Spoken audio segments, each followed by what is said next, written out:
first thing you're going to do is lightly with your pencil, make those 4 lines to separate your paper. So I'm starting kind of at the top. I'm thinking about spacing. I'm not pressing too hard with my pencil because it will show through with the paint. So I'm thinking like 2 or 3 finger spaces. I am making 4 wavy, bumpy, doesn't have to be perfectly straight lines. If I make 4 lines, I get 5 sections, okay?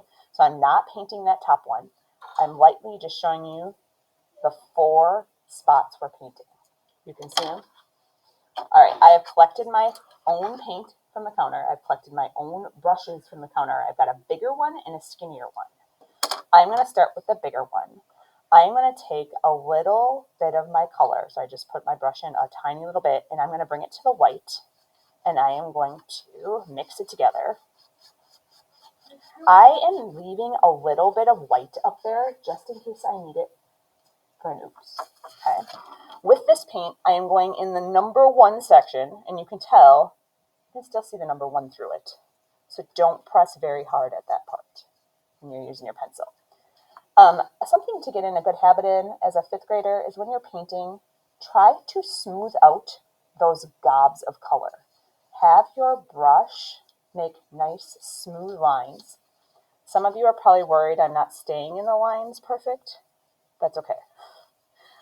If these colors go into the next box, that's not a big deal. I'm ready to mix a darker value.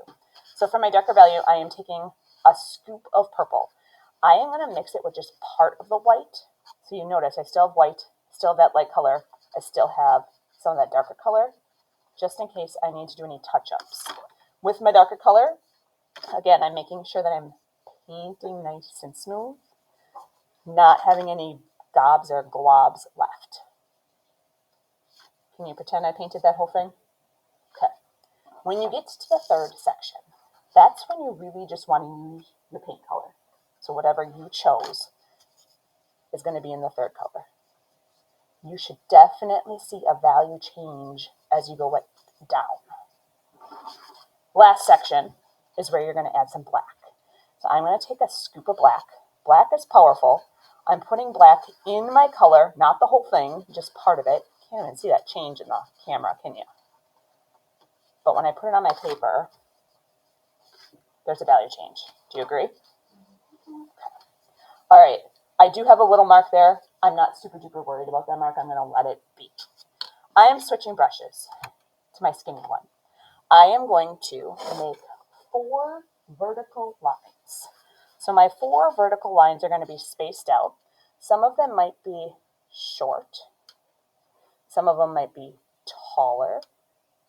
Some of them might, cover up my oops. That worked out pretty good. So 4 lines spread across the paper. The evergreen tree part looks like an arrow pointing up.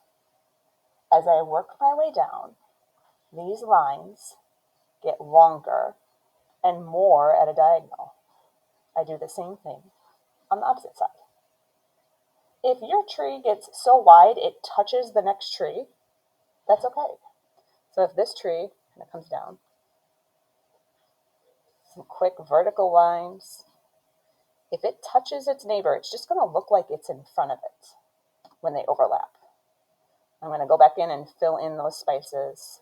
I'm going to do the same thing on the other side, trying to match it so it looks symmetrical.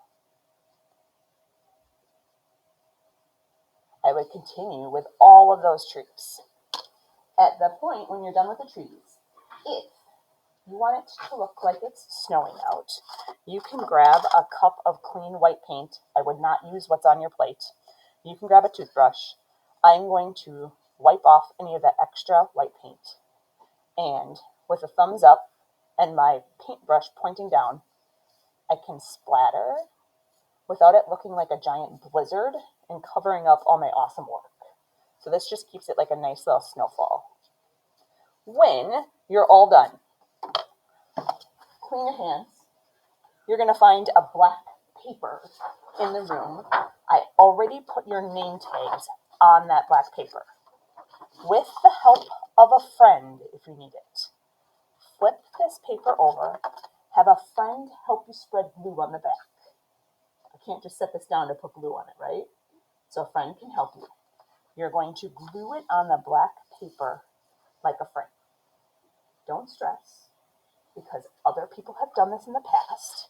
At this point, if you want to add decorations, designs, paintings around the edge of your border, you could do that. You can see the example hanging in the room. You can really only add those decorative lines, shapes, and drawings with white paint. Nothing else is going to show up on the black.